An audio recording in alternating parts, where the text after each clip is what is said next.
L'église de Sainte Flora et Lucilla se trouve dans la place qui s'appelle de la même manière et qui avant était Piazza della Posta.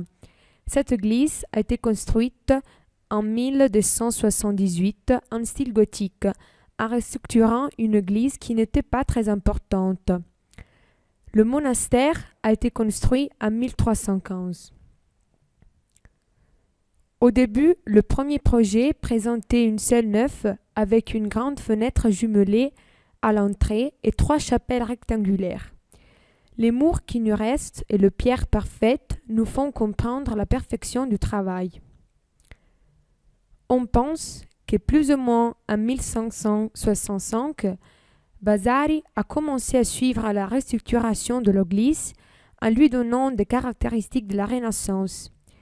Les travaux sont terminés en 1600 et pendant les années de construction, ils ont subi des changements.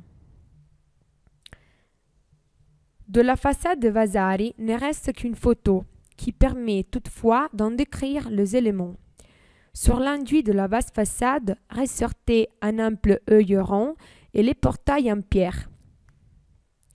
Le portail, déjà dans les gouttes baroques, était surmonté par un entablement riche de corniches et par un tympan à centre mouluré à bandeaux qui loge un emblème représentant les 2 saintes auxquelles l'église est dédiée.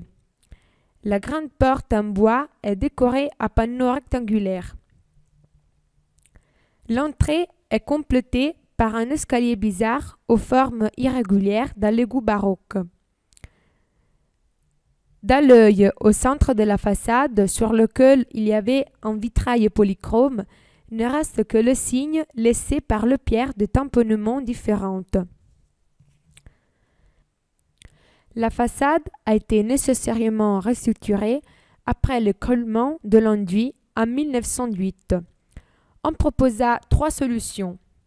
Conserver les éléments de la façade du XVIIe siècle superposés à ces gothiques, éliminer la fenêtre pour montrer la jumelée gothique et changer le décor de la façade pour exalter l'élargissement de l'église menée par Vasari, découvrir la vieille façade gothique.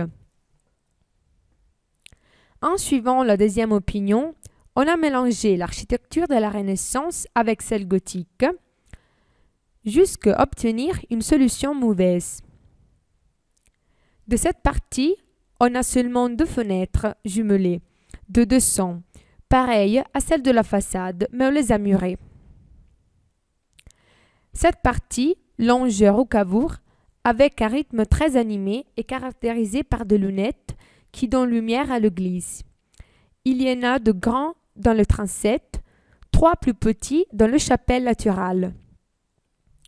Ce mouvement a été obtenu après un travail faux et incomplet. Le derrière de l'église est accessible seulement par un petit jardin privé et comprend le chapelle et les sacristies. Ici, la façade est très négligée car elle n'est pas très importante.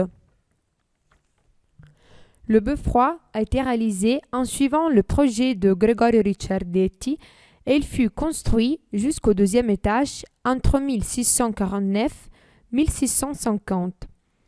En 1711, il fut terminé avec une petite coupole par Ferdinando Ruggeri. Le beffroi se partage en 4 étages avec des ouvertures différentes. Il y en a des rondes et peu décorées, mais certaines sont aussi octagonales. À côté de l'église, il y a un monastère de la Renaissance, duquel on peut admirer seulement le petit cloître et celui plus grand qui vient du projet de Giuliano da Maiano. À l'intérieur, selon le projet de Giorgio Vasari, l'église présente 3 nefs avec voûte en berceau. On ajoute 3 piliers et 4 travées latéralement. Dans la nef principale, il y a aussi un autre carré pour la chorale. Ces projets de Vasari rappellent par exemple celui de San Salvatore à Venise et de San Giustino à Padova. Toutefois, ces projets n'ont pas été complètement respectés, sûrement pour sauver de l'argent. En effet, les voûtes ne sont pas hautes et la coupole principale a été substituée avec en simple toile. Les deux coupoles plus importantes sont la première, qui est simple et hémisphérique. Par contre, la deuxième se trouve sur une toile qui lui donne profondeur. Il y a aussi d'autres petites coupoles sur les chapelles moins importantes. Le passage qui amène à la nef principale est caractérisé par un élégant motif qui se répète pour 4 fois. Toute la structure est insérée dans un carré avec 14 bras. Pour son décor épuré, Vasari s'est inspiré aux chapelles de Médicis.